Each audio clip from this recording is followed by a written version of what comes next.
Today in our 2017 Chevrolet Silverado 1500, which we will be connecting to the 2004 Alpha on the Freightliner XC chassis, we're going to be showing you how to install the SMI Air Force One. Part number is SM99243.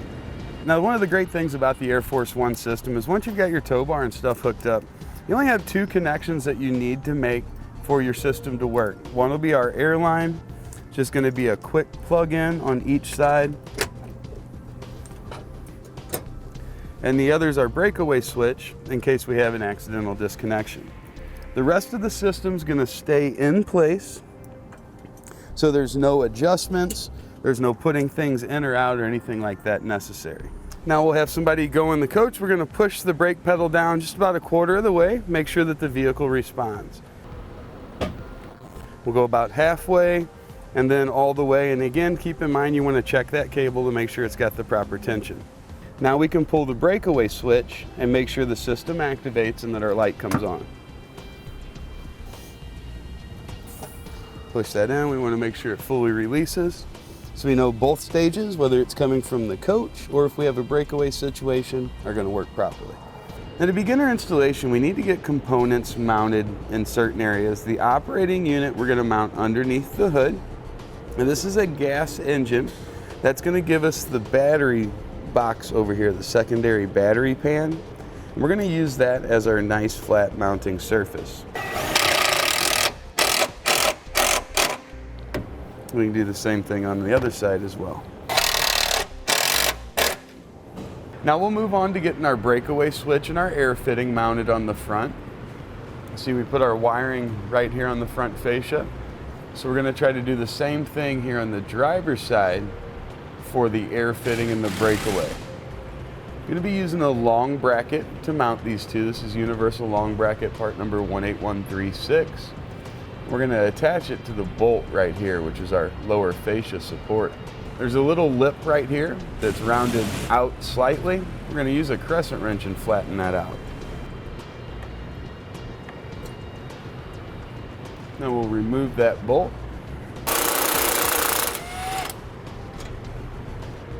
And we'll mark right where that hole is behind our bracket.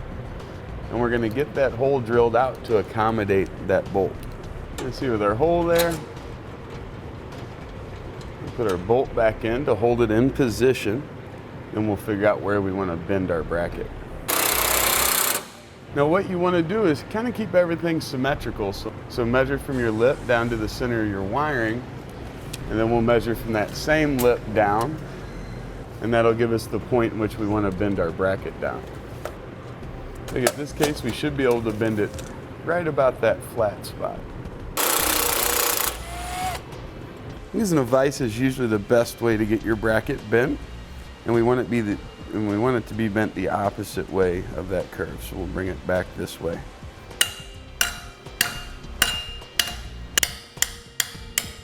All right, looks like that's going to be pretty good. We're going to need to extend our bracket out a little bit. Now to extend that out and give us the length we need, we'll use another long bracket. We'll line up our holes. We got two sets to choose from. We're going to go with the ones a little bit closer to the inside there. And we can use the provided screws and locking nuts to secure these together. All you'll need will be a Phillips screwdriver, get those tightened down. Now since this is the surface our original long bracket's going to mate to, we're going to measure from there to the back side of our fascia. Whatever measurement you come up with, that's the length you're going to cut that additional long bracket off to. And we'll square that off and make our cut.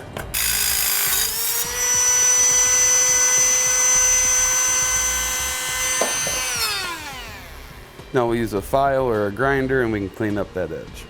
We'll start marking our hole locations here. We're going to install the air fitting on the bottom side of the bracket. Like that, we can get those drilled out. You can see how those holes drilled out, they're going to line up with the L bracket for our air fitting here. I'm going to bring my breakaway switch right alongside of that. I want it to be about flush with the end of that L bracket. I'm going to mark my hole location just like we did before. All right, we'll do one last quick test fit there. Looks like everything's gonna be where we want it. Now we'll clean any sharp edges off our bracket. We'll get it all painted up. You can see there's where we took the head of that screw off mostly, so our breakaway switch sits down nicely. Cleaned up any of the sharp edges and get it painted, let it dry, and get it put in place.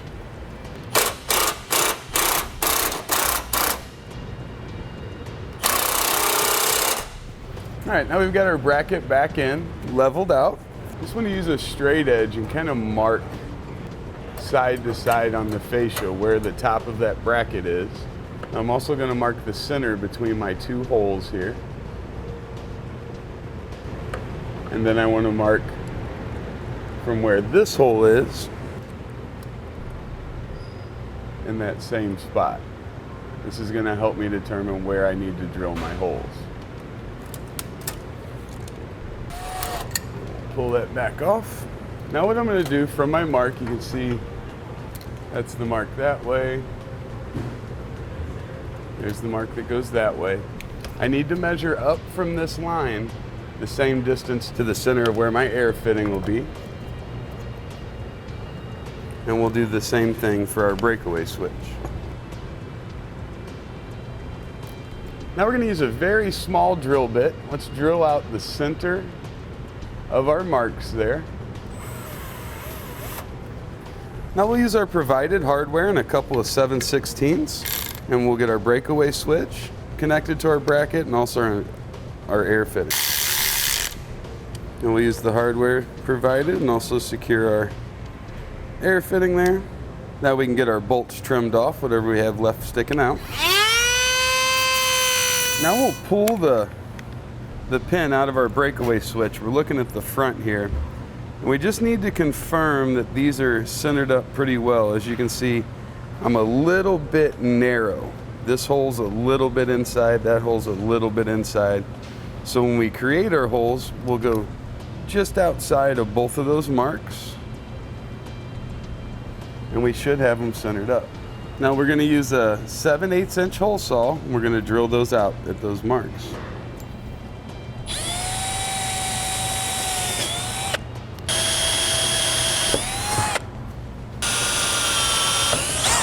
Now we'll get our bracket back in position here and get it tightened down. Now here's what it's going to look like once we have it installed. You just want to test it, make sure our airline will clip on, that there's plenty of room for that. And you also want to make sure that your breakaway switch will fit in there without any interference. That looks good. All right, now we're inside the vehicle here on our brake pedal, and we're gonna figure out where we wanna mount our actuator. Now in the pedal, if you feel the front, there's a little bump right there. I'm gonna go probably right just above that. You see as that brake pedal is depressed, if we start with our cylinder slightly angled upward, it's gonna go down into a flat position. So now we'll bring the cable back. We want to go in a straight line from the back of our cylinder. And it looks like we'll need to put it just about at the top. To do that, we'll have to clear out just a little bit of the insulation material here on the back. All right, now we want to adjust the cable going through our block to about the right size, the right length. You can see that's a double wrap there. And we're gonna take that down till it makes contact. And then you're gonna put on another quarter turn. You just wanna be careful not to over tighten this, because that set screw that we've got here, which takes a 5/32 hex bit, doesn't damage the cable itself. And we can use our provided self-tapping screw. We'll get that in position. The top of the block is going to be about even with the bottom of that black plastic.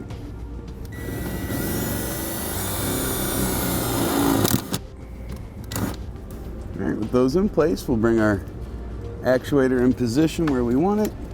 And then we're going to tighten these nuts down in a crossing pattern.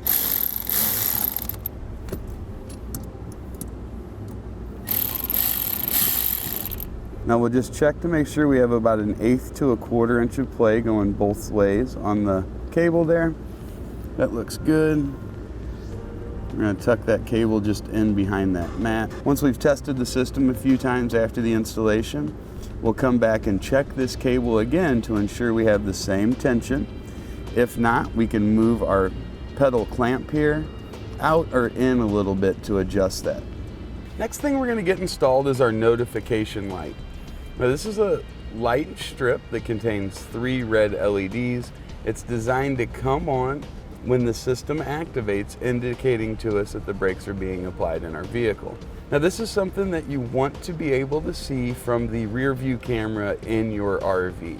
On the front of the dash on the Silverado, there's a nice flat spot right here. It's about the same width as our notification light, so this can kind of help us keep it out of sight until we're actually towing our vehicle, and then since the camera is going to be higher, it'll have a good vantage point to where you can see that light while you're driving. So on your mounting surface there, you want to take a little bit of alcohol and get any oil or any residue that might be on there off. In the back of our light, we've got a adhesive strip. We'll pull the backing off of it and get it put in position where we want it. Then our wiring we'll just bring forward, and if we push it in along the window here, now to help get that pushed all the way down in, you can use a plastic trim tool, and you'll feel a little bit of kind of a felt gasket material in there. We're just going to tuck it down behind that, and that'll hold it in place. Once we get it over here to the corner, we just want to push as much of our wire down behind the dash as we can, and we'll pull the side panel off over here to get to it. To gain access, we'll just pull out on the bottom of the fuse panel here. Release the clips going all the way around. Then we can use either a coat hanger that you've put a small bend in or a hook style pick. We'll reach right up in there, hook that wire and pull it out.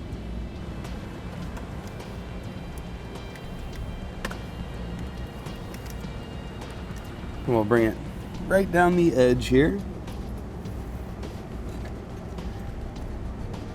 We can bring it out right here in the area of our parking brake. And we can throw a zip tie on it right there.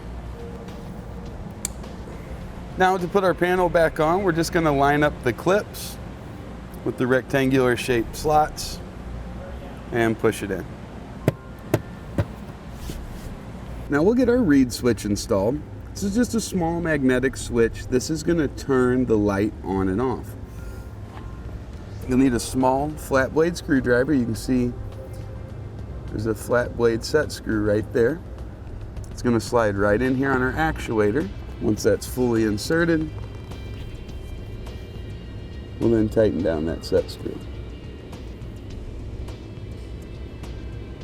Now we've got everything mounted. It's time to start taking care of the wiring and getting it set. We're going to start with the red wire that comes from our light. We need to use a butt connector, and we're going to connect it to a black wire that comes from the reed switch. Use one of the provided blue butt connectors that came with the kit. I'm going to slide that all the way in and crimp it down as you would a normal wire. And again, here red and black are going to go together. Next, we'll take care of the blue wire coming from the reed switch. In this application, we're going to be using a slightly larger butt connector. So we're going to show you how to do a splice. So we'll get that one crimped down just like we did our blue butt connector. You always want to give it a pull, make sure it's firmly connected there. And on the other side of that butt connector, we're going to add in our black wire that comes from the light, but we're also going to splice in the black wire that comes with the kit. This will allow us to run this over and make a ground. Strip that back. We want to place both of these together and then place them in our butt connector and get that crimped down. Finally, we've got the brown wire that comes from the reed switch. That we're going to connect with the brown wire that comes with our kit. For this, we can use one of the blue butt connectors that came with our kit.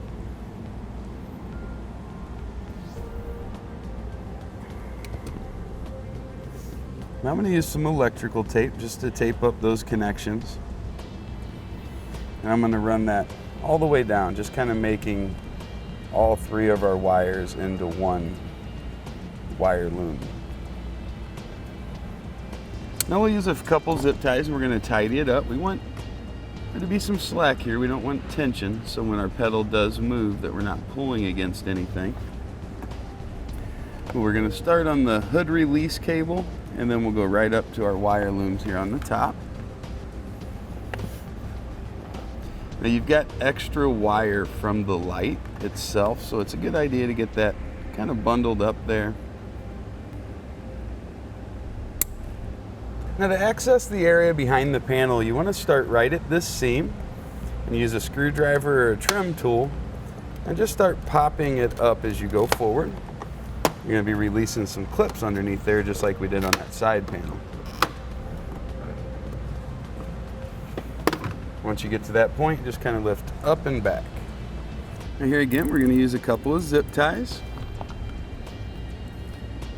Zip tie wire harness we created right to the larger one that runs behind that panel. And we'll ground it out right there using one of the provided ring terminals and self-tapping screw. We can use a 1/4 inch bit driver to create our hole.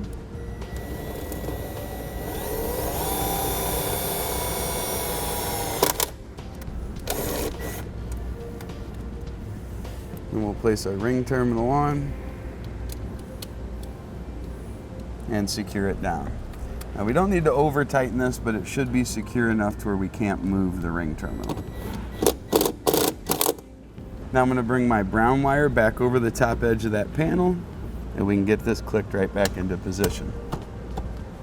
Now we're going to be bringing that brown wire right through this large grommet that's in the firewall.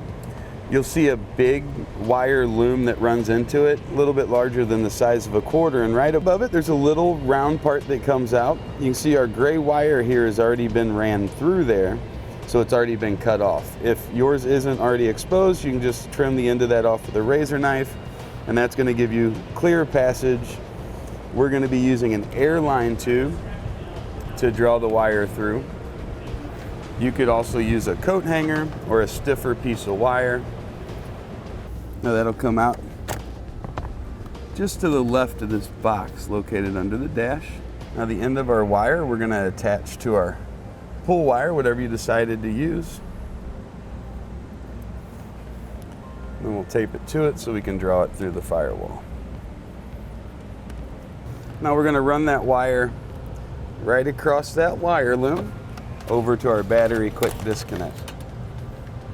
And we'll use plenty of zip ties to hold it up and keep it out of the way. Follow that wire loom around. We'll tuck into the one that runs right here beside the battery tray, and we'll be able to bring it out right here by our battery quick disconnect. Now this battery quick disconnect is highly recommended for towed vehicles, especially the Silverado, because as you are flat towing it, your battery does have the tendency to go dead. So this allows you to disconnect it and prevent that from happening. Now this is also going to get tied into the orange and black wire that comes from the breakaway switch. It'll go through our fuse holder and then to the positive stud here on the quick disconnect. So we'll get that ran up here now. All right, now to run this over, we're going to just go along with this wire loom. Once we get to that area, we should be able to tuck right up towards that disconnect. Now in order to get our orange and black wire up to our disconnect, we are going to have to extend it. So we're going to strip the end of that back. Add on one of our heat shrink butt connectors, part number DW05744. Get that crimp down on there. And then to the other side, we'll add the black wire that we had left over from making that ground on our light.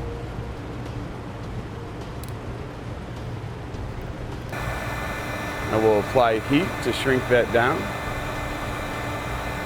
This is just going to give us superior corrosion resistance since this is going to be constant powered wire. We don't want it to have any problems with shorts or corrosion.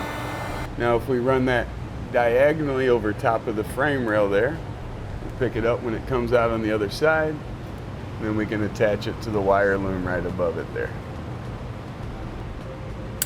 Now we want to run it straight up from there, and we'll pull it on up so we can make our connections. And once we pull that up, we're going to make sure we have all of our slack out of it, and we're going to use one more zip tie just to create a good anchor point. And we'll bring our brown wire over here as well, get it zip tied off, and we'll get those two spliced together. Now we'll trim those off so they're equal lengths. Get them both stripped back.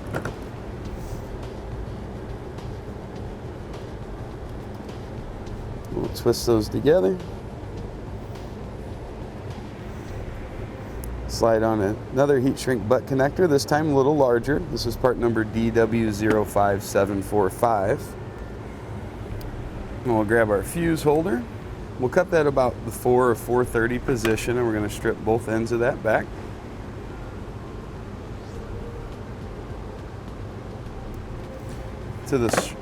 To our shorter side here, we're going to add part number 5356A.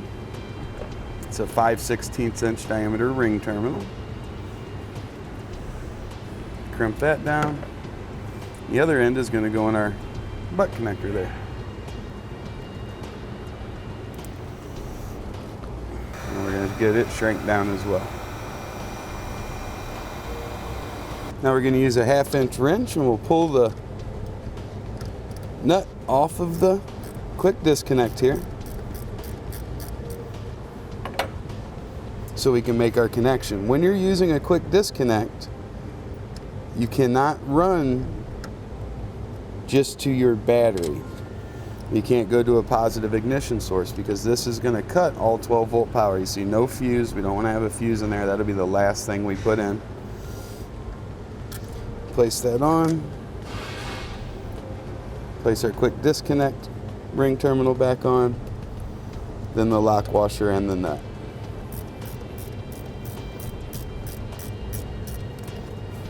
I'm going to use a zip tie, and I'm going to secure that fuse holder right to the disconnect so it'll be easy to find, but also held out of the way so it's not bouncing around and moving around.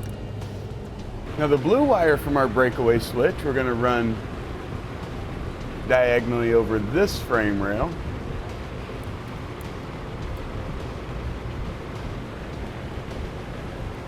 And then straight up towards our operating unit. Now let's go pull that up. Right up to our operating unit here. We'll be connecting it to one of the black wires, really doesn't matter which one. Now we can trim off our blue wire there and we'll get it stripped back. Add on another one of our blue heat shrink butt connectors.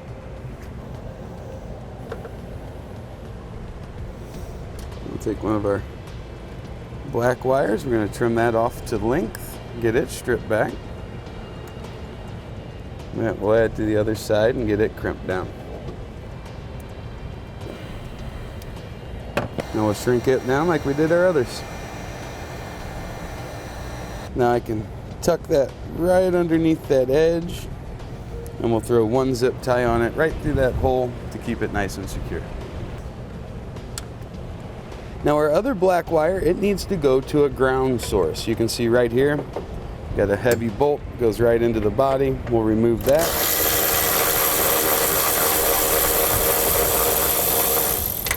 Which uses a 10mm socket, by the way.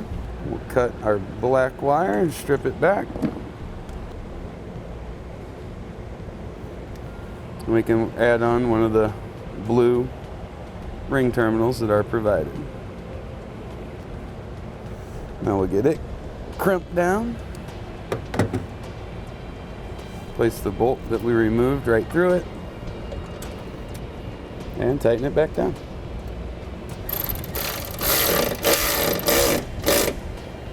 Now that's going to take care of the wiring needed for the system. Next we can work on plumbing our air and vacuum lines. Now to get the vacuum line in place, you'll want to grab the 2 hose clamps, the T, and the 2 check valves that are in your kit, as well as the roll of the 3/8 vacuum line here. And we're going to start by making the section that will go into the actual vacuum line on our vehicle itself. So take a length of tube there and cut it off. And we're going to insert the barbed side of the check valve with the black going that way. Then we can put the other side of that check valve right in this side of the tube. We'll pass the end of that far enough so our T won't make contact with the check valve. So we'll go right there. We'll get that T inserted.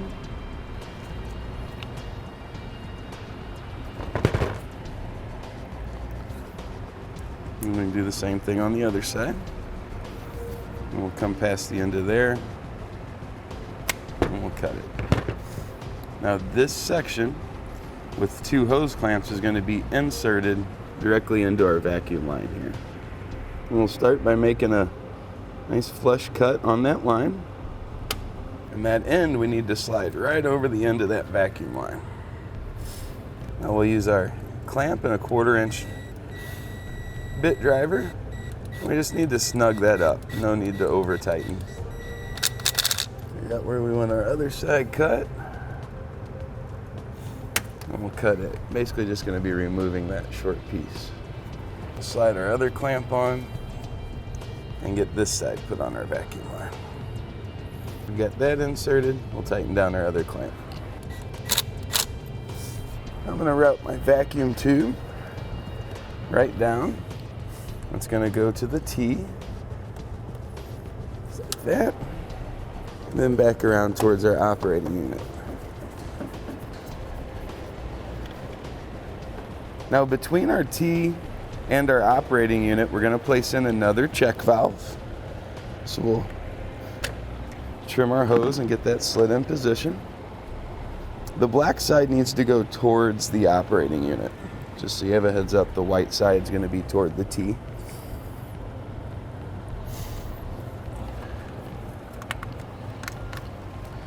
Tuck that down.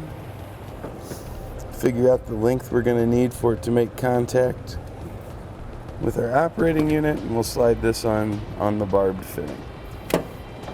Now we're going to take one end of our 1/4 inch airline tubing here, and we're going to run it towards that fitting we installed on the front of the truck. I'm going to go right down behind the computer here, get right up there towards the front bumper. Now we'll make a nice flush cut on the end of our tubing there. You'll see our elbow right on the end of that fitting. We want to slide our airline into that, and you'll feel it go in a little bit and stop. After that, you need to push just a little bit further. You'll hear a click and it'll be in position. And we can use a couple zip ties just to secure our airline. Keep it from moving around too much under here. And we can go connect that to the operating unit. Now we'll trim our line here on the top side, and we'll route it right up to our operating unit. We just really want to avoid kinking this. This is what's going to send our braking pressure through, so don't want any kinks in it. Don't want any bends that are too sharp in it. And then that's going to go to the air end side. Now the other end of our tubing is going to go into the actuator that's mounted to the pedal. So we're going to bring that line and go through the same grommet we used for our brown wire here. And we'll go in and make that connection. We can bring that down and right into the top of our actuator. You'll want that to have just a little bit of slack. Make sure it's not rubbing on any sharp edges or anything like that. I'm going to use a couple zip ties here to secure that airline off just to the side of the truck body here. That'll keep it from rattling around while we're traveling. And this can be trimmed, and it's going to go to the air out. Now hang on to the rest of your airline tubing. You're going to need that on your coach. Now we can get the fuse, put in our fuse holder here. And since I had removed it, I'm going to put back in the coolant reservoir and also the air box.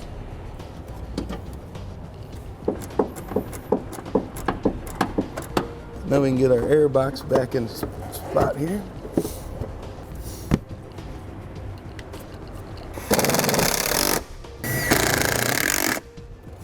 And we'll tighten down the air tube to the box. Now to test out our light, what we'll do is slightly press our brake pedal. And when we do that, we're also going to pull out on that actuator. We just want to make sure our 3 red LEDs come on. So that means our notification light's working properly, and then when the pedal's released, they should all go off. Now on our coach, we need to get our air tank mounted. This is going to be connected to our supply air, our metered air, and then that lower valve is going to go back, and that's what will supply the air going back to our vehicle. Now we want to find a sturdy surface to mount this to. We're just in front of the rear axle here, in the back side of the basement storage area. If your motorhome's a little bit different, just find a nice open area to get it mounted. You see our bracket here. It's going to have 4 holes to choose from. We're going to pick 2 of those that will mount our bolts through. Now this will be something you want kind of up and out of the way. You don't want it hanging down below. And then just mark your 2 hole locations. And we'll drill those out with a 3/8 inch drill bit.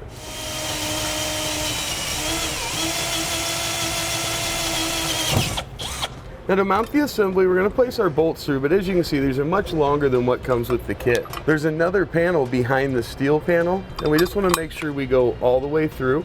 Then we're going to have somebody inside put on another flat washer and a nylon lock nut. Now we'll tighten those down just to where that bracket starts to bend slightly. We're going to do both of them evenly. Now we're going to build our T's. Our T's are going to use the push to connect fittings. You can see 3 different sizes. We've got the 1/4 inch, the 3/8, and the 5/8. For 1 T, we're going to have a 5/8 in each end and our 1/4 coming out of the top. Now in our other one, we're going to have a 3/8, the middle size in each side, and a 1/4 inch in the top. The 1/4 inch and 3/8 are both going to use an 11/16. And we'll tighten those up so our thread tape goes well into the threads of the T.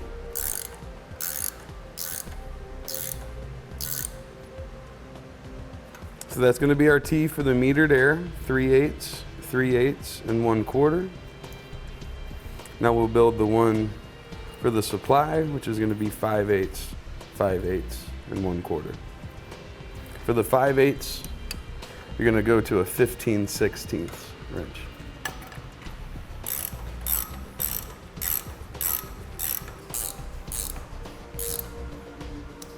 Now just back from our tank, you see the valve located here in the middle. Above that, we're going to have a second valve. Now there's a large 5/8 diameter line that comes in on that upper valve into the 90-degree elbow. That's the valve we'll be placing our larger T in for the supply line. Now you'll need to cut the line, so a large hose cutter is a good idea to have. We're going to separate that line from the, you see there are 2 other lines there with it, a red one and another smaller green one. And as we make our initial cut into the line, you just want to do a little bit to relieve any air that might be in the system. And of course, it's a good idea to pump your brakes after your engine is shut down, just to release any air in the system. Now we're going to insert one side of the T right onto the line. We'll push firmly. It'll go in just like the one on the vehicle did, a little bit, and then you'll have an additional little bit that you need to push in. Now usually you can just push the slack back, and we'll get our other side in place as well. Now we'll do the same thing for our metered airline. This is going to be just below that 5/8 line. It's going to go from the upper valve, makes a loop, goes right into the top of the lower valve here at a 90-degree angle. Now we're going to cut that one off cleanly. And we'll insert our smaller T. Now I'm going to rotate those to where both of our 1/4-inch fittings are pointing down, and we'll show you where to run them. Now we'll take a nice flush cut airline end. We're going to put it into the supply T. Now we'll bring our airline right over the 2 loops here. We're going to loop this right up to our tank fitting right here on the end, so we'll measure out the appropriate length we'll need. We'll get it cut off. Insert it. Now right in between the valve and the tank is our metered air connection. It's just a 90-degree elbow that comes out. So we'll place our airline tubing in there. We're going to slide it in. We'll run it kind of along that same path, and that'll go to our metered air T. Now we just want to adjust our airlines, make sure it's free of any contact with anything that might cause damage to it, and we'll get them zip tied off. Now we'll take the remaining airline tubing. I'm going to slide it in our bottom connection there, and we'll get this ran to the rear of the RV. It's going to be usually wire loom that runs all the way to that back corner. We're just going to follow along with that.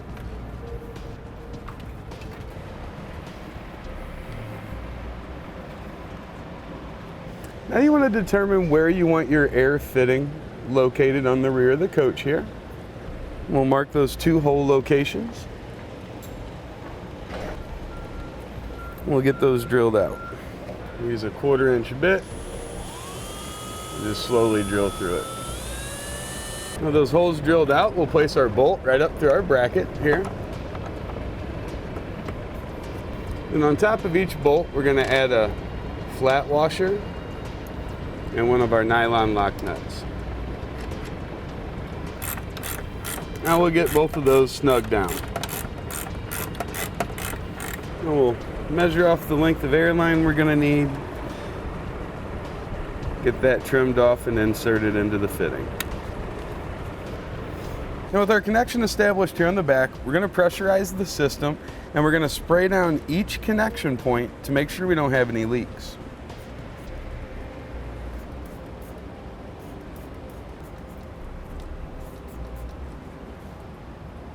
We'll just give those a few minutes to sit, and we want to look for any bubbles coming out. If we see anything like that, we'll need to press our fittings together a little more and check for seal.